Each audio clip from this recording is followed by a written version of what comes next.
Trust is everything in a relationship. Without it, love feels shaky, like a house built on sand.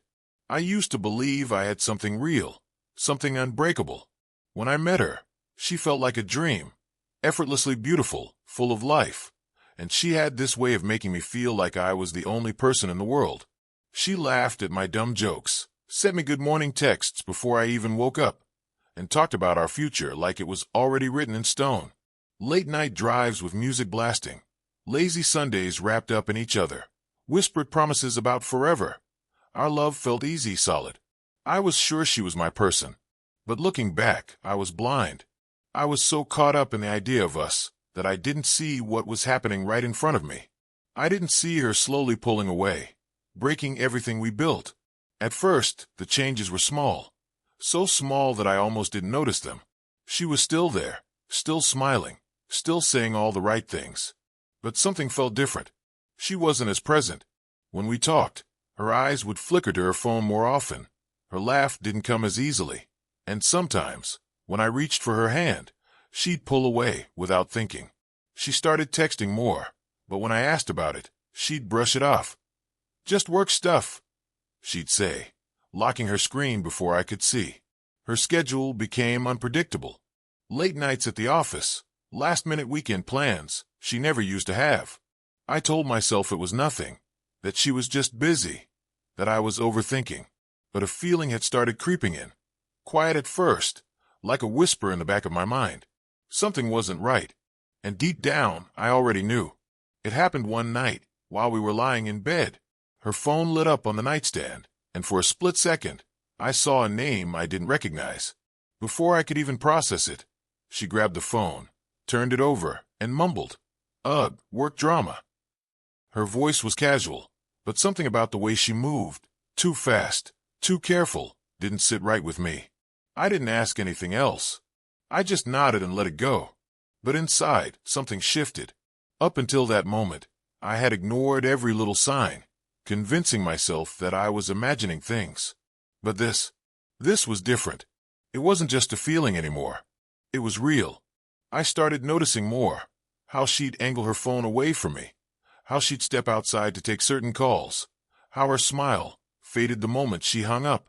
Her stories started getting messy. Small details not adding up. I didn't say anything, but I saw it all. And for the first time, I let myself admit it. Something was going on. That night, she told me she had to work late again. I smiled, acted normal, even told her not to stress too much. But something inside me wouldn't let it go. The way she avoided my eyes, the way she grabbed her bag a little too quickly. It didn't feel right. So I decided to do something I had never done before. I drove to her office, a small bag of takeout sitting on the passenger seat, thinking maybe I was wrong. Maybe I'd walk in and see her buried in paperwork, tired but happy to see me. But when I got there, her desk was empty. The office was quiet. A co-worker passed by, and I casually asked, "Is she still here?"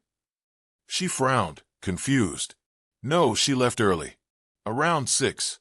My stomach dropped. It was past 9. I got back in my car, my hands gripping the wheel so tightly my knuckles turned white. I didn't know where I was going. I just drove, following a feeling I wished I didn't have. And then I saw it. Her car, parked outside a dimly lit lounge downtown. My chest tightened as I pulled over. Through the window, I saw her. She was sitting at the bar, laughing, leaning in close. Her hand rested on his arm. His fingers brushed her hair. Then she kissed him. I didn't storm in. I didn't yell. I just stood there, watching everything I thought I had disappear. And then, without a word, I turned and walked away. I got home, but sleep never came. I just lay there, staring at the ceiling, replaying what I had seen over and over. Every laugh, every touch, that kiss. I could still feel the sting of it. She had no idea I knew. No idea that everything between us had already shattered. And for now, I kept it that way. The next morning, I acted normal. Over breakfast, I sipped my coffee and casually asked, "How was work last night?" She didn't even hesitate. "Exhausting," she sighed, rubbing her temples. "So much to do." Lies. The words came so easily to her, like she had practiced them 100 times. I nodded, pretending to believe her, letting her think she was getting away with it. But inside, something in me shifted. I wasn't hurt anymore. I wasn't confused. I was just waiting, watching her dig herself deeper, knowing that soon, I'd be the one to walk away. That evening, she was getting ready for another late night at work. She stood in front of the mirror, adjusting her earrings, acting like everything was fine, like I didn't know. I watched her for a moment, then finally said the words I had been holding in. "We need to talk." She froze. Her hands stopped midair. "About what?" she asked, her voice careful. I met her eyes in the mirror. "I know." Her face went pale. "Know what?" She tried to laugh, but it was forced. "You're acting weird." I didn't answer. I didn't need to. She knew exactly what I was talking about. I watched as panic set in. Her breathing changed. Her hands clenched. Her mind racing to come up with a way out. But there wasn't one. "I'm done." My voice was calm, steady. No yelling. No begging. Just a simple truth. Her mouth opened, but nothing came out. She had nothing left to say. She stared at me, eyes wide, searching for some sign that I would fight for her, that I would yell, argue, do something to show I still cared. But I didn't. I just stood there, watching as reality sank in. She had lost me. "Please," she whispered, her voice shaking. It wasn't what it looked like. I made a mistake. Her eyes filled with tears, but I didn't flinch. "We can fix this," she begged. "I love you." I didn't answer. I just turned, walked to the bedroom, and started packing my things. She sobbed, tried to stop me, but it was too late. I was done. Weeks passed. She called. She texted. Long messages filled with apologies, and "I miss you, S." I ignored them all. And then, one day, she showed up at my door. She looked exhausted, messy hair, dark circles under her eyes.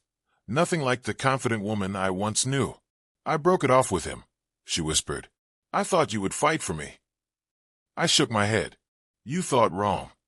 She stood there, waiting, hoping I'd say something different, hoping I'd change my mind.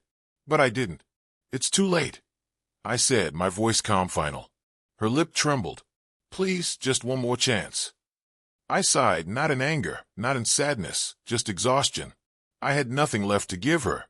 Without another word, I stepped back and closed the door.